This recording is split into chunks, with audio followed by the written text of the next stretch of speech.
All right, guys, welcome back to the Brutal American Podcast. My name is Tate Taylor. I'm here with Pastor Ethan Sin. As usual, we got a fun one today. I really enjoy these Q&A episodes. This might end up being two, so be forewarned. If you have submitted a question recently and we don't get to it in this particular episode, don't worry about it. We're going to get to it here soon. But we had a bunch of questions. I guess we probably let it go a little too long since we did the last one. Q3's over now, but this is the Q3 Q&A, right? Q3 around here is a little busy. Yeah. And whether we did like the beginning of Q2 and the end of Q, whatever. But yeah, it works out. Yeah. But thank you guys for all the questions. We really appreciate it. You put your mug away. I was going to comment on your, here we go. Here we go. What is that cool mug you got there? This is the Refuge Church Memorial Day Scramble 2026 champion mug. Do they give that to everybody? No. What? Only 4 guys got one of these. 2 of them are sitting at this table. So. No, I'm excited. I like doing the Q&As. I think we get really good questions too. Like, It's not like we sort through them and throw out bad ones. Like these is pretty much the questions we got. Yeah. And so it's good questions and helpful and I think helpful to think through. Yeah. Yeah. Appreciate you guys. So we'll kind of jump right into it.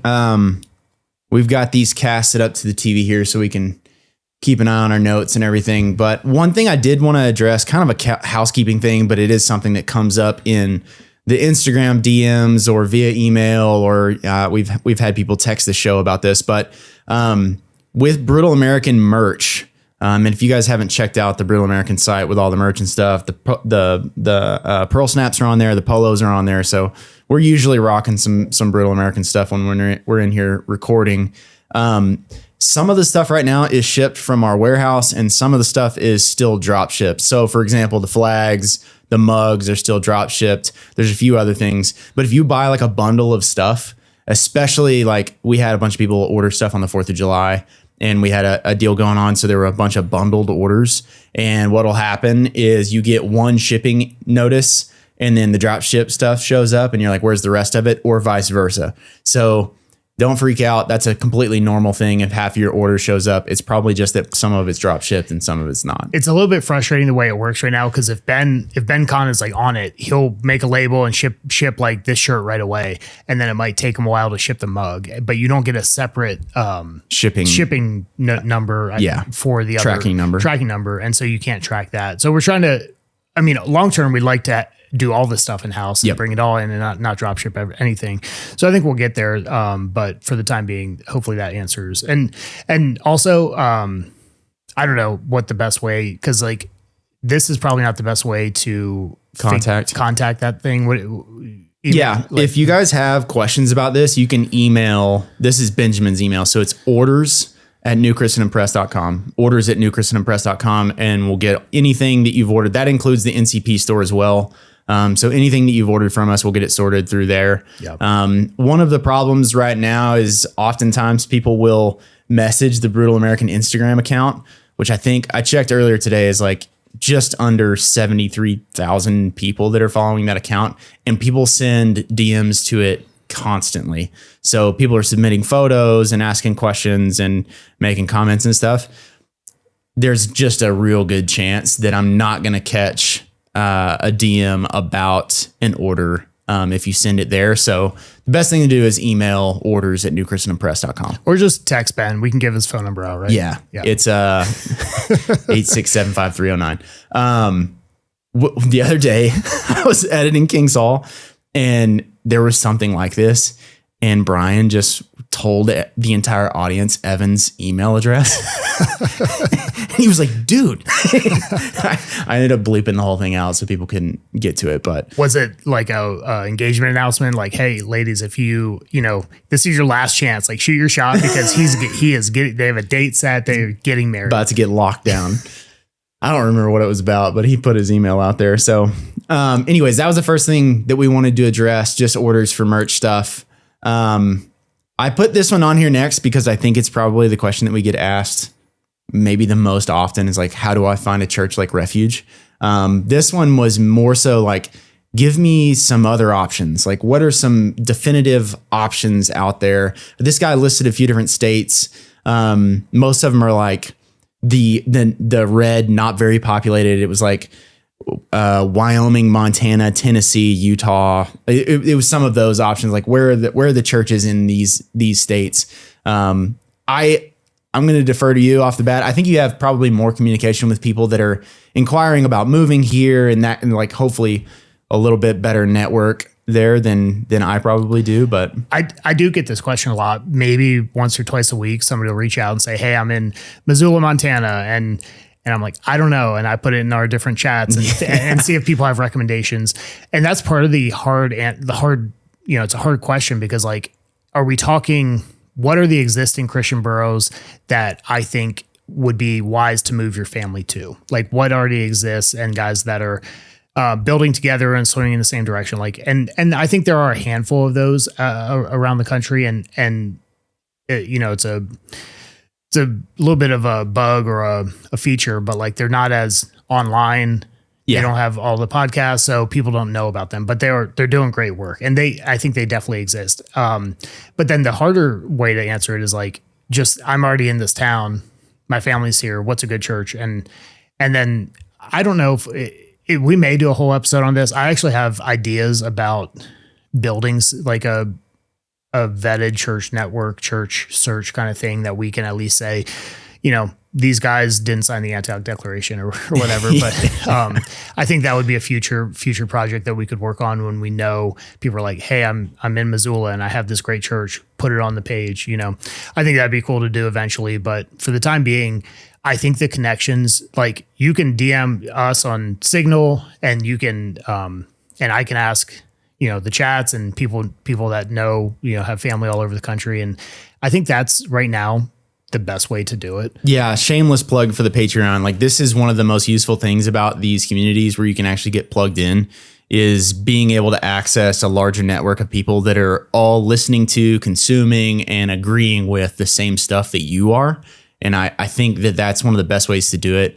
Obviously there's other ways of kind of plugging into networks, but that seems to be the fast track to like getting involved in some sort of, like this sphere of people anyways. Yeah. Beyond that, like if I was going to move to a new town, like, and for some reason you moved there and you didn't figure out the church first, looking at networks like Founders has one that, and again, these aren't like super vetted, but it's at least give you a short list of like, these are the churches I can visit and check out while you're trying to figure that out.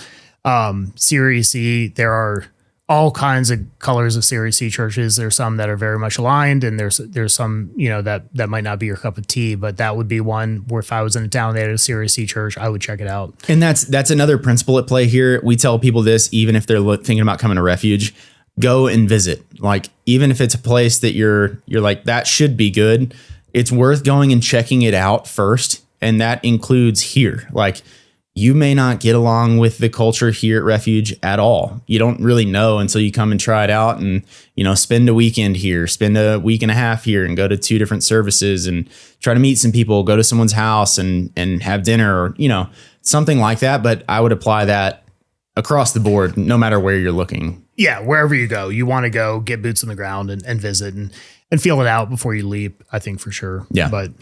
But yeah, I think that leveraging the networks and asking other people for their experiences and what they know of is like the best way to do it. Yeah. This is an adjacent question, and I think it kind of cuts in the opposite direction. This guy said, is a good church community alone a reason to stay in a city and a job, which is unsupportive and concerning in a bunch of different ways long term? So I would have obviously a bunch of qualifying questions about this. Like, what do you mean by good church community? Like, is it passable, or is it like, this is worth staying here so that my children get to grow up in this church?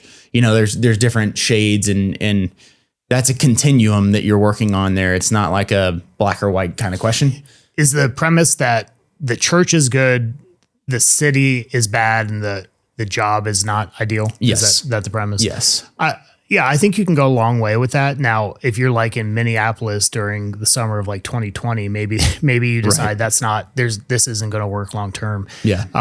But I think there are places where fathers will sacrifice a lot, working jobs that they don't love, in a place they'd rather not live for the sake of their children being raised in that church. If that's right, I think you can put up with a lot of other. If you inverse that, I think there's problems. But I think if the church is right, you can put up with a lot. Yeah, I agree with that. I think the priority for sure is the church, the community that's built around it, the kind of fellowship that's there, and then also all of the different outworkings of that. So here we've got like it's an interesting thing. People ask. Especially if we talk to acquaintances or friends or whatever back in Texas, they ask if we like, you guys have any friends outside of Refuge Church? And we're like, kind of like, try not to laugh, but like, no, we don't. This is kind of the whole world here is like, these are all of our people. Hopefully you can't hear that leaf blower. But no, for us, this is kind of our whole world. Like Refuge Church is, for me especially, like this is where I work. This is where all of my friends are. When I go and do anything outside of here for just like leisure or entertainment or whatever, I'm hanging out with people from here. And so the overlap is pretty extreme, especially in our case. Part of that, I think, is like living deep in Mormon country. Yeah, we're just surrounded by people that aren't extremely culturally similar to us. And so, I think it's more of a feature than anything else, though, because I talked to a guy this morning thinking about moving from Kentucky, and he was going back and listening to old conference talks and stuff. And I said, "Have you heard the Joe Rigney one about the different spheres of life and the Venn diagram thing?" And he hadn't. And he went and listened to it and said it was really helpful. But like having those things overlap as much as possible is a great thing. Being able to play with the guys you work with, the guys you worship with, the kids that your kids go to school with, the future spouse, like it's great. Yeah, for sure. So I think that's for sure the priority. And if you have to do, a job that you don't particularly love in a place that you don't particularly love for the sake of a good church and a good community and the fellowship that comes along with that, I think it's worth it. At the same time, I do think it's worth noting that the situation even there doesn't have to stay the same. Like, are you looking for another job? Are you actively trying to develop a skill set that would allow you to do something different that you might enjoy a little bit more? Have you looked at starting something yourself? Or I don't know what the situation is, but just because you're in a particular place doesn't mean you have to do a specific thing. And there are always ways to improve your work, what you're doing for a profession, but also for like your living situation. Like every place, no matter how good or bad it is going to have a certain part of town that's better than another. So, yeah, I think there are just certain places. We don't know exactly where he's talking about, no. But like if you lived like in Orange County, or you lived in, I don't know, like New Jersey or New York, or like there's just certain places you're like, this place has been gone for decades. It's not coming back. Like we need, like whether it's we move this generation or my kids move or their kids, like somebody is, if we continue on the path we're on, we're not staying. Yeah. And so I think you can do that strategically from a position of strength and not unless it's like literally a life or limb kind of thing. We're like, no, this is dangerous. Which, maybe you live in Detroit and you're like, no, this is dangerous. But I would rather do that from a position of strength over time when you're ready to, and not feel the need to like immediately flee. Yeah. I think that's a valid point for sure. I'm Ethan. And I'm Luke. And this is Defiant Machine Works. Here at Defiant, we specialize in precision firearm customizations that deliver performance and aesthetic. Hand stippling for superior grip and control in any condition, CNC slide milling and optic cuts, porting to reduce recoil, and flawless Cerakote finishes in any color or pattern you want. The best part? Industry-leading turnaround, your custom build finished in 2 weeks or less. No endless waits, just high-performance firearms that stand out. From Glock to SIG, Smith & Wesson to CZ, we handle it all with over 10 years of collective machining experience. So take your build to the next level, head over to DefiantMachineWorks.com and use code WARCHEST at checkout for 10% off. That's WARCHEST at checkout for 10% off. All right, we'll move on here. Titus, our guy Titus Render from Idaho, Hey, great to meet you at the conference, by the way. Glad you got to make it. He went back and watched the Red Dot episode that we did a little while back and just wanted some more suggestions specifically for pistol red dots. I know that we talked about Ben's SIG optic while we were there. And then we also, I don't know if we looked at yours as well.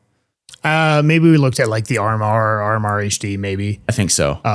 Pistol red dots is a lot harder to answer because a lot of guys already have a pistol, and then you're limited to like which footprint you're with and how big the pistol is. And so it's easier to say on a rifle, you can slap anything on this Right. rail. Yeah.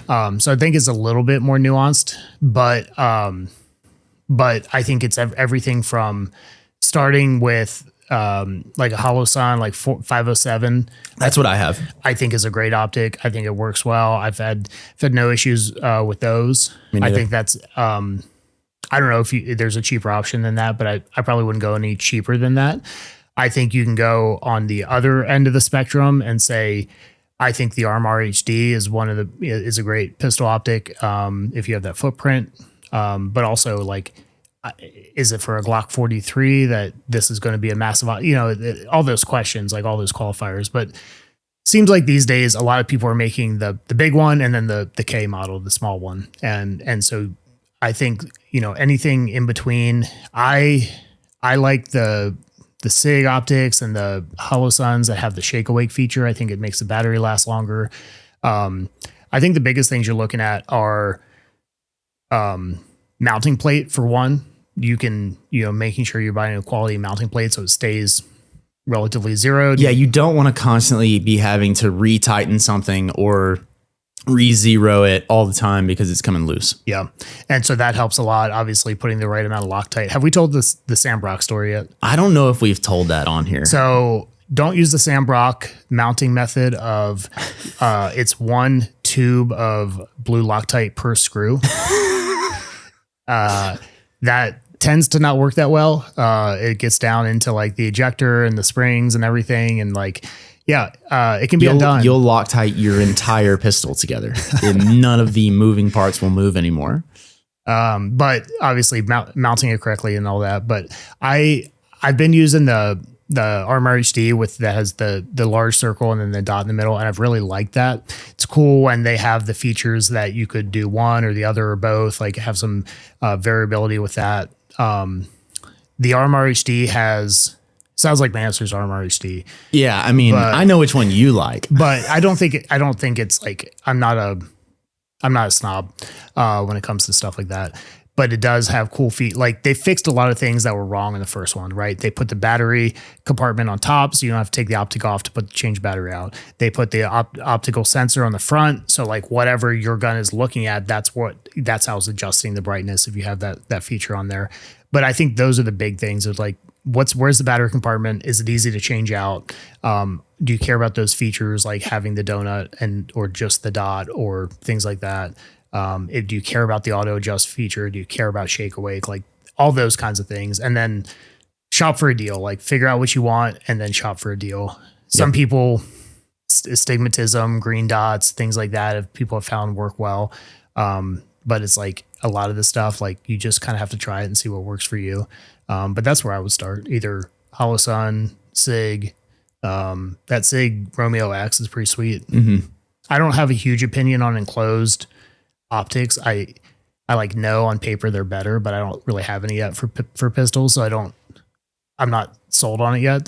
Like as a necessity, but I think that's a consideration as well. Yeah, for sure. I think another thing here is that, but I know I have this tendency, so I'll address it.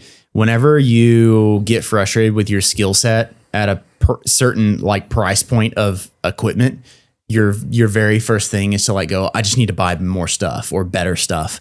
And I think it's a really good practice to get as good as you possibly can. It's not saying like, don't go find a good red dot for your pistol, but like get as good in the meantime as you possibly can with your iron sights and get as comfortable with your gun as you possibly can in the meantime. And then when you do finally make that purchase, you'll enjoy it that much more because you'll be that much more proficient with it. Unless it's golf clubs, and then you can just buy the new golf clubs and it will make you better. Yeah, that's just science. Yeah, that's just how that works. That's how it works. Watch enough videos, buy the new gear, it makes you better. Yeah. If you get a new mallet putter, it will drop however many hundreds of dollars you paid for it. It'll drop that many strokes off of your handicap immediately. That's right. All right. Next question. Thoughts on open carrying when unable to conceal carry? Is this an like an odd way to ask this question? Like, what is the premise here? That's what I was trying to that's what I was trying to figure out. Is it like a clothing driven thing where you like can't conceal because of what you have on? Okay, yeah, that's fair. I can see that. I'm trying to think of a scenario where conceal carry is not allowed, but open carry is. Yeah. I couldn't come up with one where I can definitely see like it's hot here right now, but it's not the same as this time of year in the South where it's super humid and like, I don't know, I have an undershirt on underneath this polo. I would never do that. You would never wear this. The only reason I'm wearing the shirt is for the show. Otherwise I would be wearing shorts and I'd be wearing a t-shirt. But it's one of those things where you're like, I cannot stand having something additional on my waistband all day long. Like it's just going to wear me out. And so I guess in that instance, like deciding to open carry, in a state where it's legal makes some sense. Yeah, I think if the question is, I put this into AI and I said, what are they really asking? And it said, when concealment isn't a realistic option, do you think open carry is the right alternative, or would you rather leave the gun at home or use some other method? Yeah. And it's always better to have it with you than to leave it at home if those are the options. For sure. It definitely does expose a new level of considerations because I don't know, I've seen clips, guys are open carrying, they walk into a gas station and then someone else draws their gun for them and points it at them and goes like, give me your wallet, right? You don't want to be in that scenario. Obviously, situational awareness has to be high, especially if you're not wearing some sort of like level 2 retention holster. The practice for me is that if I'm here, I just open carry because I know everyone that's here. And then that just makes everything easier. It's more comfortable. Draw speeds are going to be faster, all that good stuff. But if I leave here and go to the Maverick gas station down the road, I'm not open carrying even like I'm not moving the pistol at all. I'm just covering it. Pulling your t-shirt over it. Correct. Right? I'm just making it so that there's some barrier in the way of someone else grabbing my gun. I want me to have the most access to that firearm, especially in public where I don't know people and you don't know what all the variables are. So I think a lot of the answer to the open carry thing too is like, where do you live and what's normative in that culture? Right. In Utah, I don't even think about it that much because it's not uncommon to see people open carrying. Even concealed carrying is like pretty common. Yeah. But if I lived in a place, I don't know, that it just wasn't gun culture or the West or just like not normative, then I would be. And some of it's like over time too, like you buy a gun and then you start to conceal carry and you get your permit and you're like, everybody can see my gun. And you think about it all the time. And then it just becomes like you don't think about starting your truck and putting in gear and driving. It's just part of your habit. So you kind of think about it less because it becomes more of your normal flow of life. You're just like, I leave my house and put my gun on. And so I think a lot of it just depends on your situation and you don't want to stick out like a sore thumb, even if it's all legal, right? Even if you're not breaking any laws, but if you're in a place that's like, why does he have a gun? Like, yeah. You're making everyone else super uncomfortable. Yeah. You don't want to do that, but I don't know. I think it's more comfortable. And I think there's some in between too. Like I wear a sport coat a lot and but I carry outside the waistband. If I took it off, it would be open carry. As it is not really concealed, right? It's not, but it's a little more concealed than open carry. Right. So I think about some of that too, where it's like, you're not really trying to hide anything, but you have at least a, layer of clothing in between that it's not just like sticking out for everybody to see. I've noticed like I carry it like 3 o'clock, like on my hip and going in the grocery store or something. Like if I leave work and I need to grab something on the way home, I just throw my t-shirt over it. The thing is like, I know for a fact that I'm printing. Like if someone knows what's going on and is paying attention, they would be able to see that I was carrying a gun. But 99% of people have no situational awareness. They're not paying attention to you. And if they did see it, it wouldn't occur to them that that's a gun. And so you also just get really comfortable with like, who cares? Yeah. It doesn't really matter. Now that's here, and that's over a 2 years worth of like being around guys who always have guns on them, and you know that they do, and oftentimes they're open carrying. So there's that like psychological side of it, but you do definitely get more comfortable with it. Yeah, over time. This is a good question. This next one is like, how do you find the balance between being a shock jock and someone who just tells the truth? And I think that's definitely something that us in our particular scenario, we have to be aware of, and it's a consideration. So you took some notes on this, but I had some thoughts as well. Yeah. I mean, I think, is he asking about the different kind of talking heads that are out there, and like who do we follow and who do we listen to and things like that? And how do I tell if somebody is a shock jock or if they're just telling the truth and they're just a little bit spicier than somebody else? Like, or is it more of like for the individual with their relationships, their parents, their friends, their church, and like, how do I not be a shock jock and just tell the truth? If that's the case, I think by telling the truth in our post-truth world, that you actually don't have to try very hard. You're going to get accused of it, regardless of it. But I think maybe the standard, or like, how do you know if you are doing this or what direction you're going in, is more like, am I just baiting, and like, am I chasing controversy or creating it for the sake of like engagement, clicks? I'm saying something we can think of like a podcast that, if you listen to the podcast, it's very normal. If you watch their Twitter, it's like crazy. Yeah. But they're doing it intentionally for a result. But if that happens, is it positive? Is it negative? Is it something we should, I think everybody has a different personality and their different kind of like idea of what's appropriate or what they're trying to do. I think there's room for like a spectrum in Christendom, where there are people that are on the more, if there's a spectrum of like truth telling the shock jock, on the spectrum, everybody is working to push the Overton window. Some people, but it's just like different tactics on how to do that. Sure.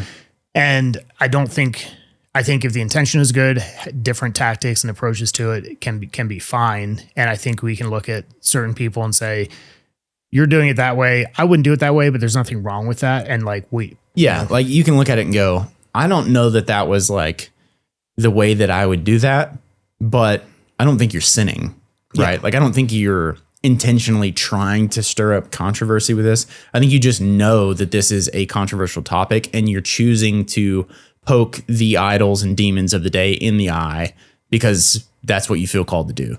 And so there's definitely different approaches to this. I think you and I probably sit in an odd spot where like we are around a bunch of guys who, I think Brian and Eric are probably accused of being, Eric especially, of like being a shock jock all the time.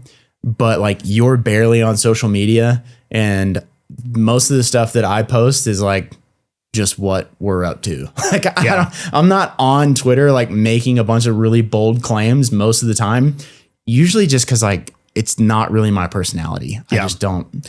Yeah, I think different personalities gravitate toward different approaches, and I think that is more than fine. I think the question to ask, if the question is meant as like, how do I discern the difference between this guy's a truth teller, this guy's a shock jock, and he's doing it for the clicks, is I think I've said this before, but if at the end of it, if the end of the podcast or the reel is like, be outraged, and like the action item is go be outraged. Yeah.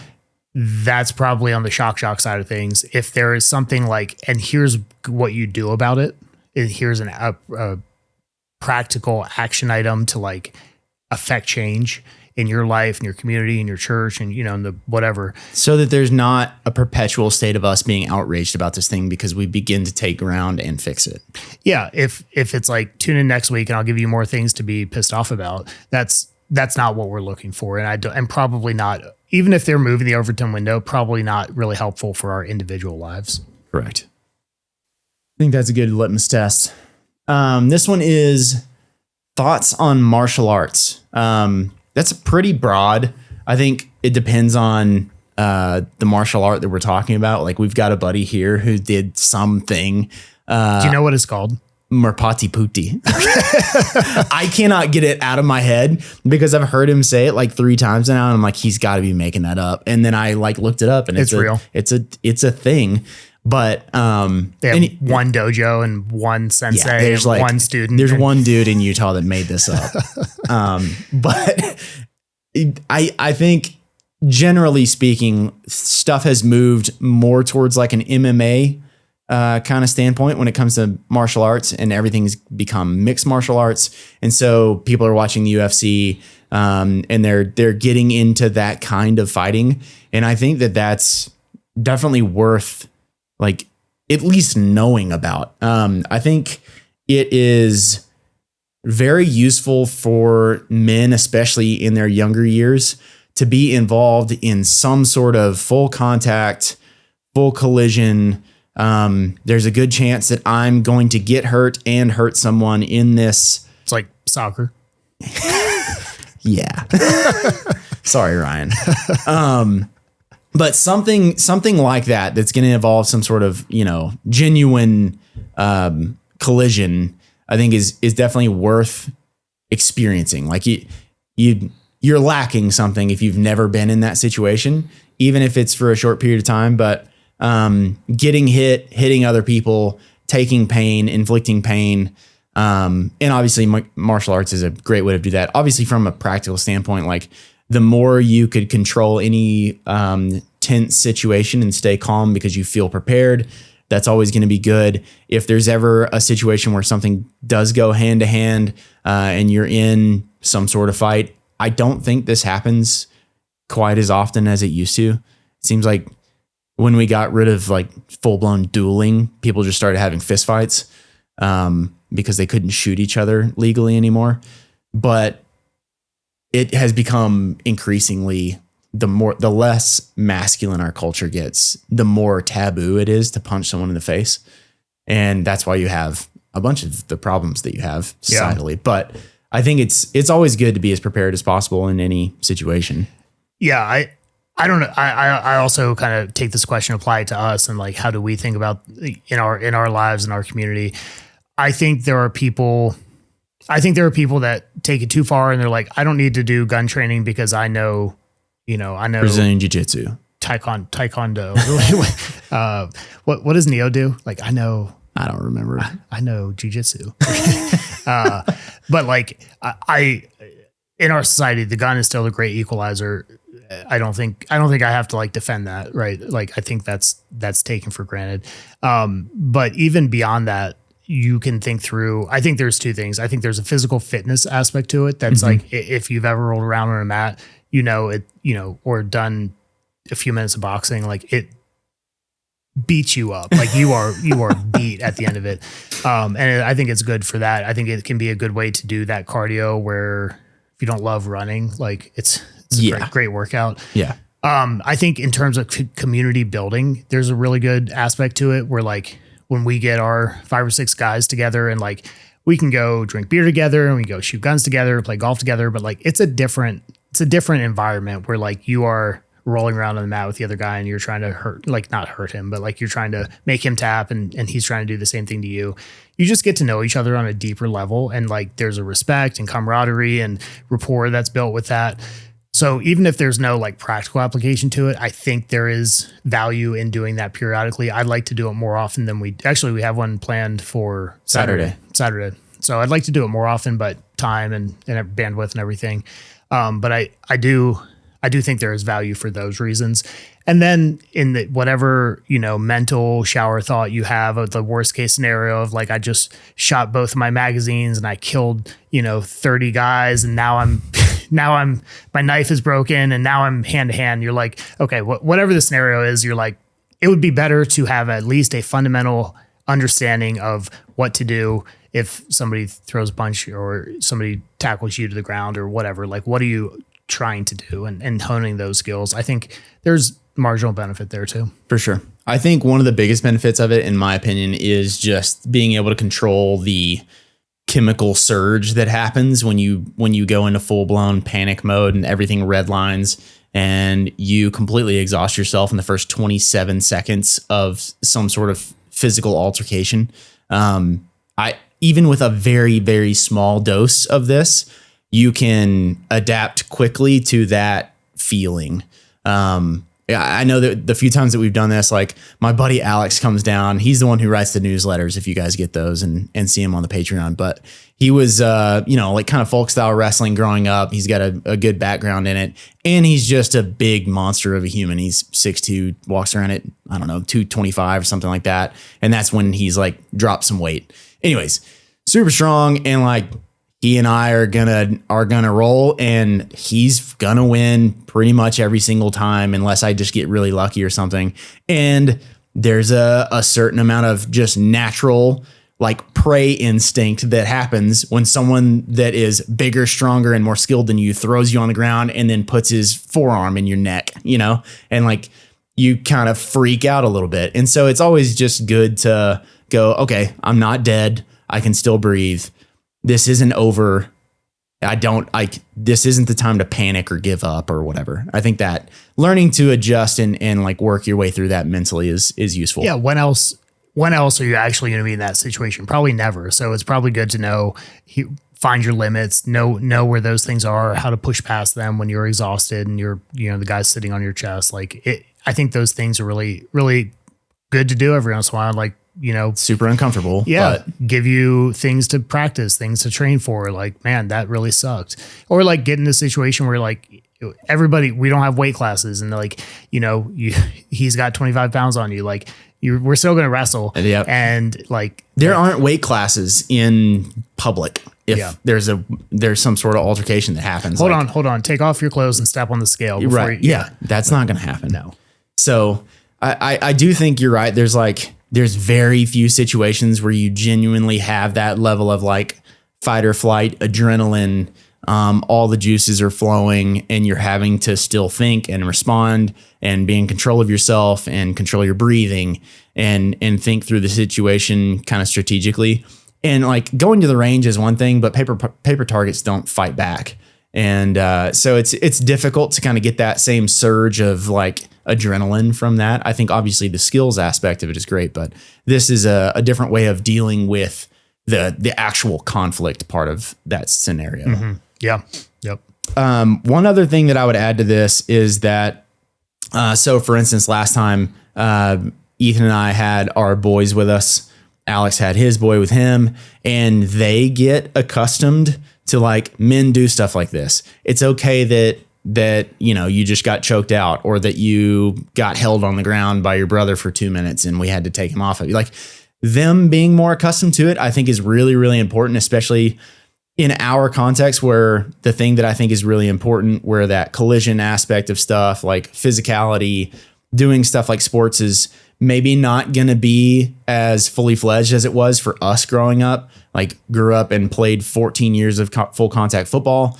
And like, that's probably not going to be the case with my son. And so finding other ways for him to get in those scenarios and get beat, learn how to win, learn how to lose, learn how to endure, hardship, in a real scenario that has immediate ramifications, I think is really important. Yeah. Yep. All right.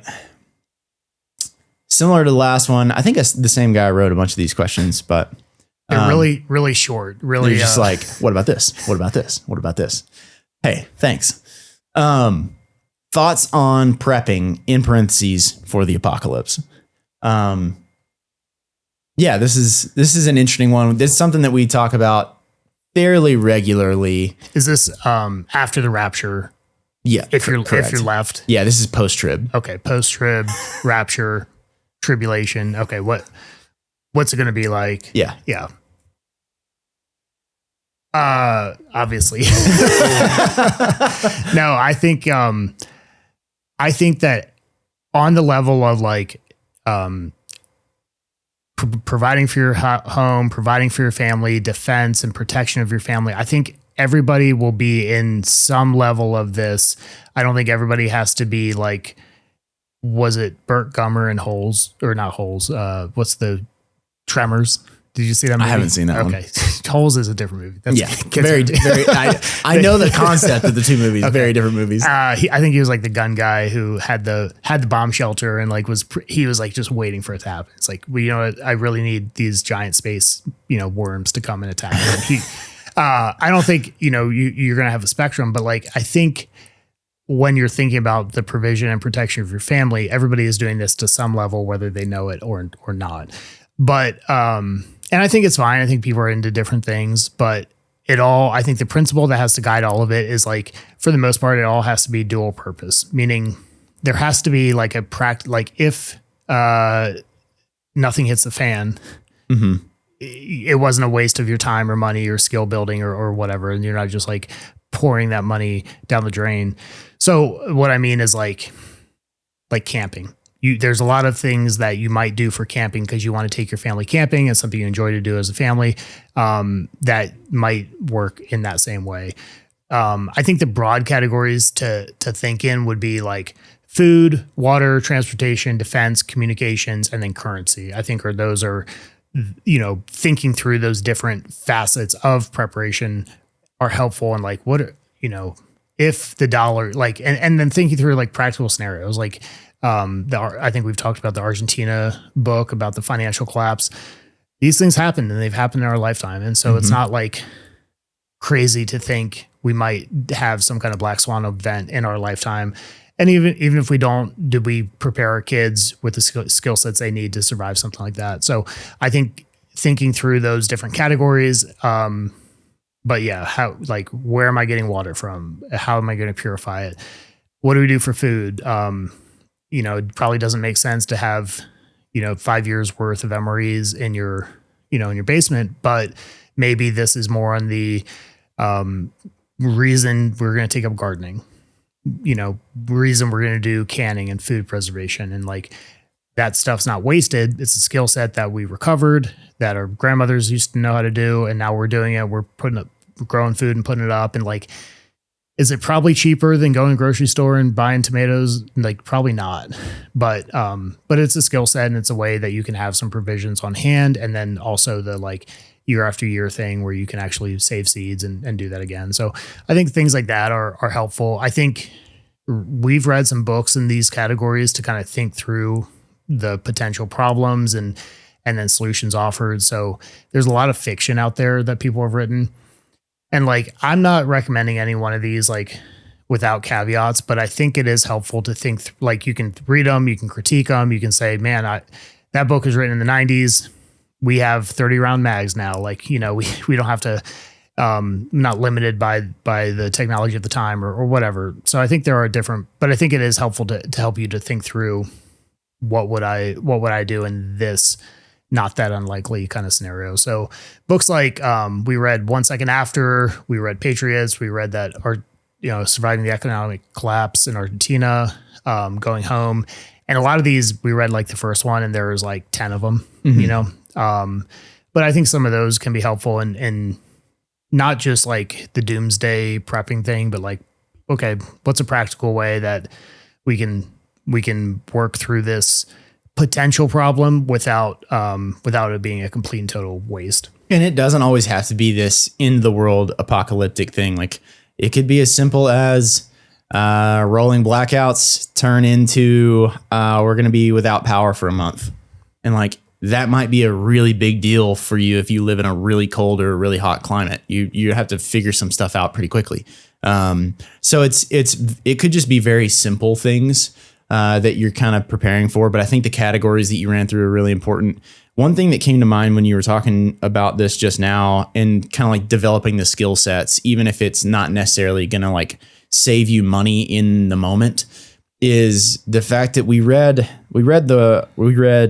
On Killing recently. And he makes the point in there that even in these, like world wars, but in almost every conflict ever, the most casualties come from disease and famine and like supply lines getting cut and things like that. It's just like exposure to the elements and just being outside for long periods of time, not having adequate shelter, food, water, those really basic things.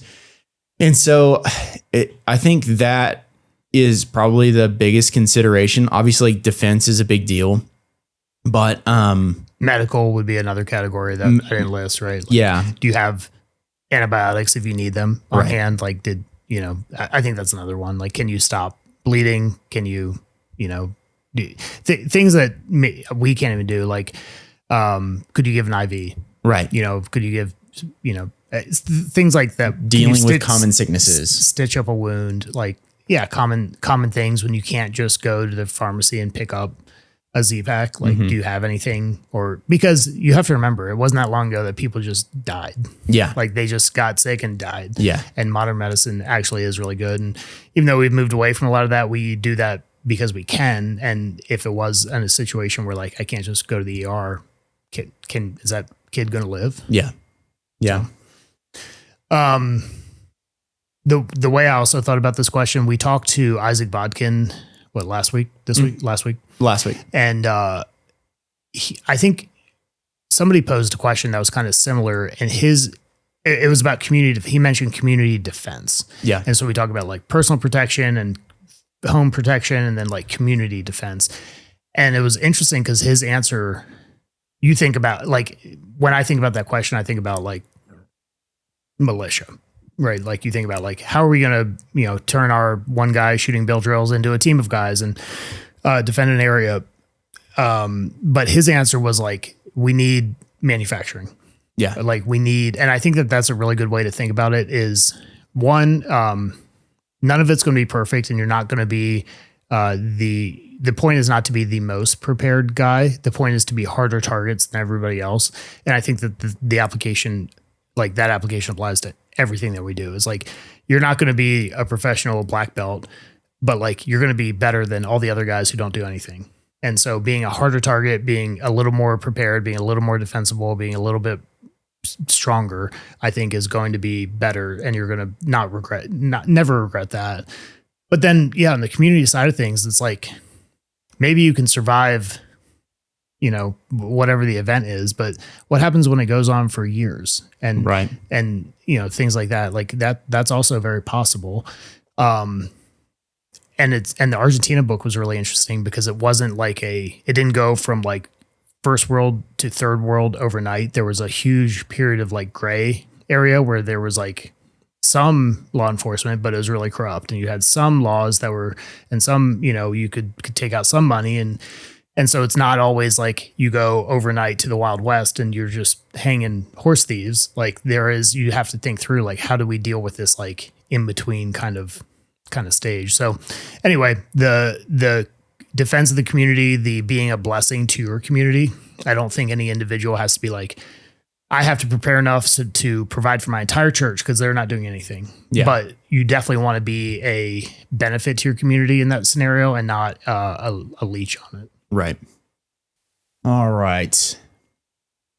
Here we go with the next one. Suggestions for a godly man who can't seem to find a godly woman and is getting into his late 20s. There are two questions here. We'll probably address both of these. Might take us a minute, so we'll probably wrap up this episode after these, but we will do a second Q&A episode once we wrap these up. I think this is a good place to kind of wrap up this episode, though. So suggestions for a godly man who can't seem to find a godly woman and is getting into his late 20s. I think we see this scenario playing out on a regular basis. We've got guys that are in this situation here at Refuge, and then we also have contacts, obviously online that are trying to figure out the same thing. So yeah. It's a very good question.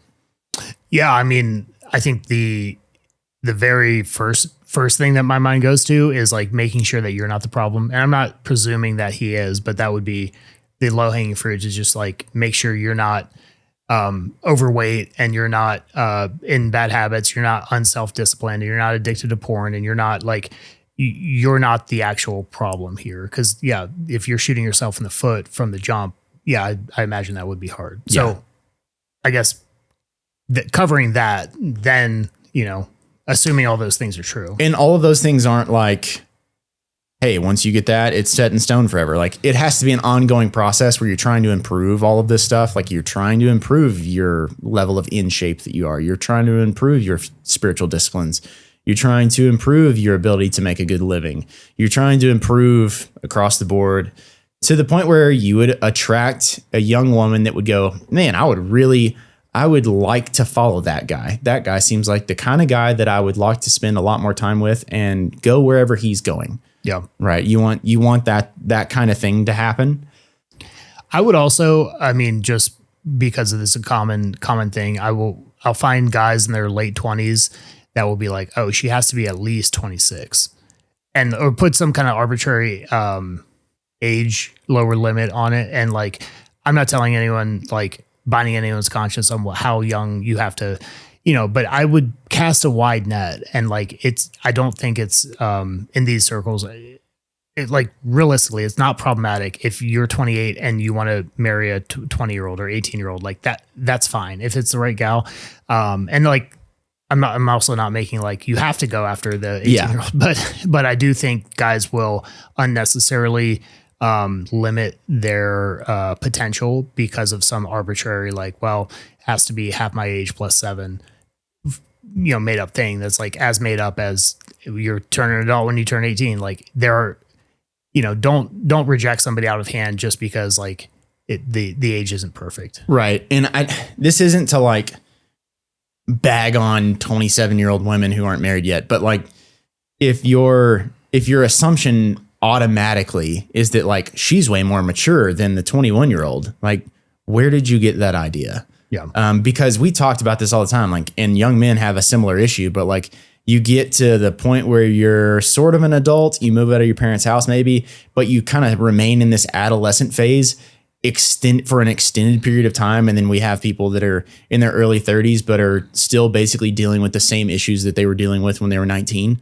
And there's no reason to assume that just because someone is a few years older that they're necessarily more mature. That same direction, it's not a guarantee that someone who's 19, 20, 18, whatever it is less mature than someone who's 26, 27. Yeah. And so I think that's just it's a valid thing. I've had the same conversation with people where I'm like, why is it that you think she's too young? Like she's an adult. You're a young adult. She's a young adult. She just happens to be a few years younger than you. And honestly, if we're going to pick a scenario where like one of you is older than the other, we would rather you be the older party. Yeah. Yep. So, I think that some of the very practical things though, like all of that aside, there are tons and tons, it's kind of like you have to find them, but they exist all over the country. They happen here, but there are tons of singles mixers that happen at every conference that, you hear about and go to.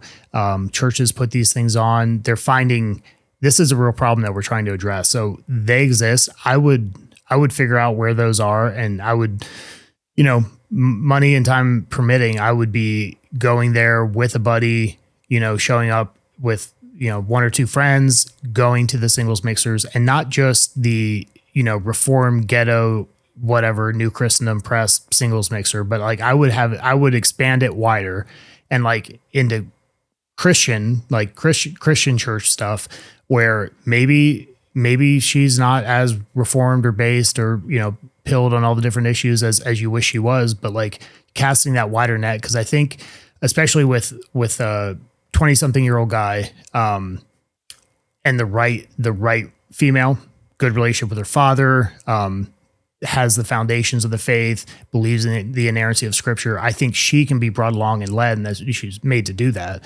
much easier.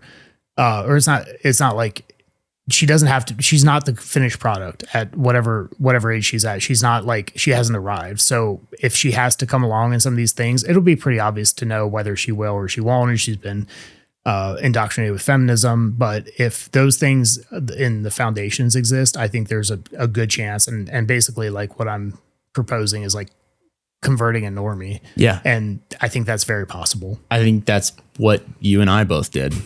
So, I mean, the conversion probably happens at similar rates for it. Like I was being moved along maybe a little bit ahead, but like there's this thought that she already has to check all of these doctrinal boxes, and that's just simply not the case. She actually just needs to respect and admire you. Like She doesn't even wear a head covering. She doesn't even believe in paedo communion. If she's a Christian, she's not even post mill, and like, you know, like understands the gospel and respects you, then you have the makings of something that could work. Yeah. Obviously, it's not like we check these 2 boxes and it's a guaranteed done deal. But like, you really don't need as many of like every piece of criteria doesn't have to be met in order to do this. And I think a lot more guys probably just, even if it's just a practice, like need to be approaching girls that they look at and go, probably not, but maybe. I'm probably out kicking my coverage here. Like, I think you're absolutely right. Yeah. Yep. I think that's super important. Just like you look at Alex and you're like, I'm going to take you. Yeah, like, I'm going to throw you on your head. Watch this. Like, probably not going to happen. But you know what? It won't ever happen if you don't try it. If I don't try it. Yeah. And the thing is, it does happen. It does happen more often. Oh, it happens all the time. Yeah. Like, it literally happens all the time. You just have to be start naming all the guys that you know that I've I almost started throwing names out and I was like, nah, I'm not gonna do it. But I mean, it really is not, it's not rocket science. Like, it's not some impossibility. Men and women have been pairing off, getting married and having children for all of human history. Like, you can figure it out. You can do it.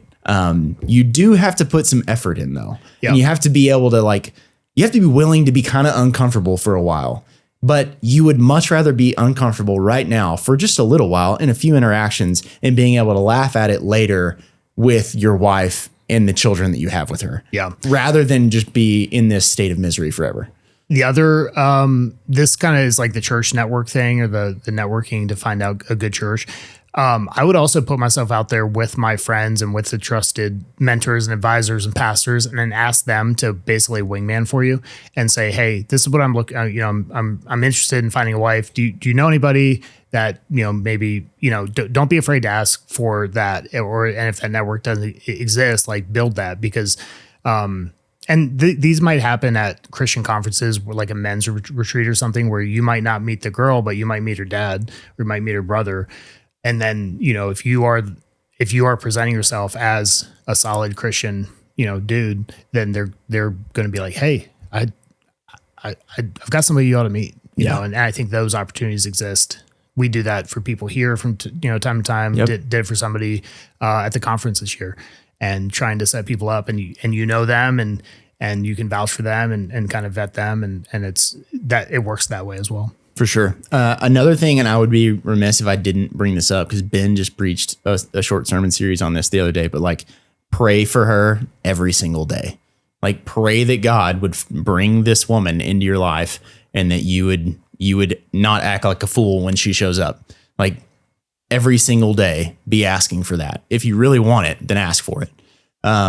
You're literally designed for it. It's like, it's God's good pleasure to like bless his people. Ask him for it. I also think there are a lot, and they pop up and they go away, but like there are a lot of online dating, and I don't know that I would cast my net into everything that's out there, but there are these kind of cottage reformed, dating sites, and I don't know what they're all called, but there are even pages on Instagram that are like explicitly Christian pages. I think it's like Sword and Pencil or something like that. I can't remember exactly what the page was, but they'll do something where he's got a whole bunch of followers and they're, it's vast majority Christian, but he'll go, hey, I'm going to do a post, tag yourself and like leave a comment if you're a single and you're looking for a Christian spouse. Like, any chance that you have to like just throw your hat in the ring, do stuff like that. I almost look at it like job hunting, where like you don't love the job you're in right now. You can't quit it and start doing something else, but you need to devote a little bit of time each day or each week to this endeavor. And so carve out an hour, a couple times a week to do some of that engagement and figure out what are the new sites that are out there and which ones are, narrowing the pool for you automatically that you can, start vetting some of those. One of your responses to that first question made me want to read this second one before we answer it. So this is a guy who's also in his late 20s trying to find a woman to marry. He's a farmer. He lives out in the middle of nowhere in the Midwest with seemingly no conventional way of meeting women, let alone godly women. He drives over an hour to attend the church that he's at. But there are no singles there. His question is, should I be looking at online dating? He always has thought it was just kind of a fake and gay way to meet your wife. But as it stands, he doesn't seem to have many other options. So he's willing to travel to conferences and go to singles mixers. But he couldn't make it to NCP this year due to work and just didn't want to wait a full year. So I think obviously don't wait a full year. I think that's an obvious thing. But also, yeah, like, would it be great if some girl who's single and Christian and super based and like got lost and couldn't find her way back to the highway and drove up your driveway? Yeah, that'd be cool. You're but just like sitting there selling turnips and she like, drives by. But and this asks for isn't a country directions. song, so maybe that won't happen. Like you might have to actually go find one, right? And also, like if she does show up, don't like send her off somewhere else for sweet tea. Like She get her number. She came back. I know, but that's not how this works. So anyways, hopefully not everyone is just completely lost about this song reference right now. But I think you also put in here that if you need to move to a better place with better prospects, and at some point, like if the online thing doesn't work out, you know, like everyone that lives within 20 square miles of here, I know who they are, and there are no options. Then like, how much is this worth to you? I think it is a tough scenario. I assume like you're not, you didn't just decide to go farm in the middle of nowhere. Like that's a family thing, generational thing. And maybe it's something where a certain time of life to go and figure this out. You actually move away and you with the intention of coming back. I don't think there's anything wrong with that. I would hope the family and everybody would be on board with that and say like, look, I'm going to go move to the city, go to this church. I know it's a good church. I know that the network is good. And even if she's not there, I can make it happen. Obviously the job, is different. What are you going to do for work? But I would do that in a heartbeat if, because what you don't want to, if you're late 20s, you don't want to be late 30s and like be in the same boat. Right. So I think it is a really hard situation. But I do think this is, you've got desire to be married and you recognize that's God's, calling on your life. I do think moving at least temporarily to find her is probably something to consider. And like, I don't know if maybe guys just aren't naturally good at this, but I think reading more helps with this, especially fiction. But like, there's already a like pretty romantic story there if you'll let it write itself. Like, I'm leaving here. I'm going to find this woman. I don't know who she is yet, but someday I'm going to bring her back here. And like, that's a pretty cool sell to a young lady who is looking for a guy like you. It's like, hey, this guy came and found me and like is going to take me back to his family farm. Like, there's already something there that could be attractive to the right young lady. You just got to work on like telling that story and figuring out how to make that sell, because that's what you're doing is you're going out and trying to figure out like who wants what I have. Yeah. The other thing is like, is online dating fake and gay? I will say something like 50% of the new member interviews that I do, I ask the husband and wife, how'd you meet? And they say online. It's like maybe not quite that high, but it is way higher than you think. So I don't know how long it's been going on, but it is very, very common today. And you understand why. So I definitely would not stick my nose up at that. And especially if the options were moving or spending some time doing some online dating, I would definitely give that the college try. Yeah, for sure.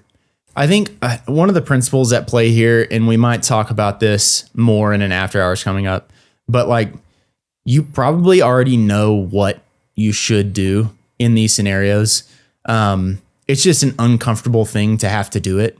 And so one of the tendencies is to want to go get counsel about this thing and hope that someone will give you some sort of advice that won't be uncomfortable for you to execute. But that's not actually the kind of counsel you want.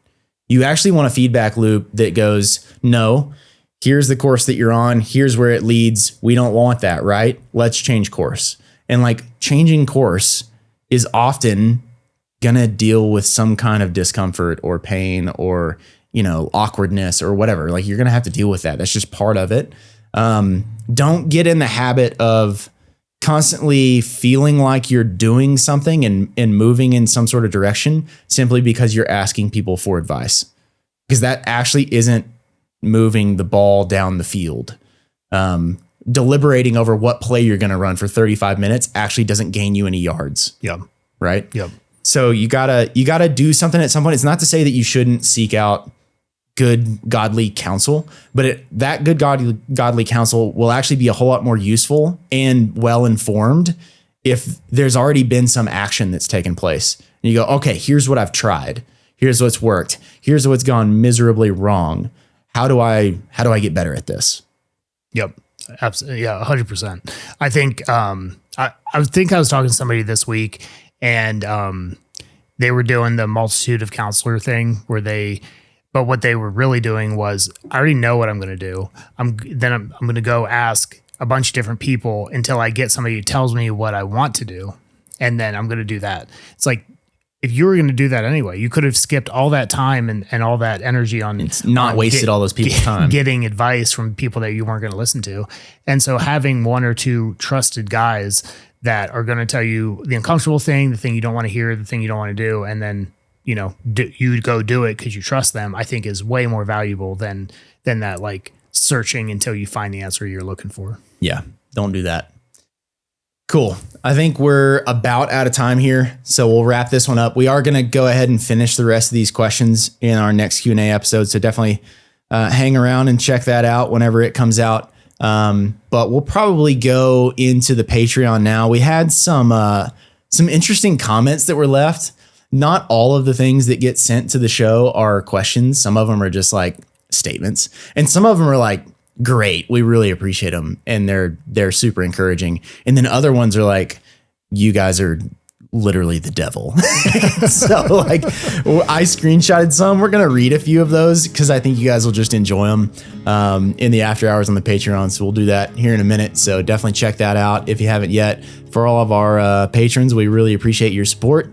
And as always, thank you for the Christian companies who support the show and the work that we're doing here and make all of this possible. So definitely go give them your business if you're in need of any of their services. And yeah, I think that pretty much wraps it up. Got anything else? Nope. We'll finish it up next time. Cool. All right, guys. As always, stay frosty, fight the good fight, act like men.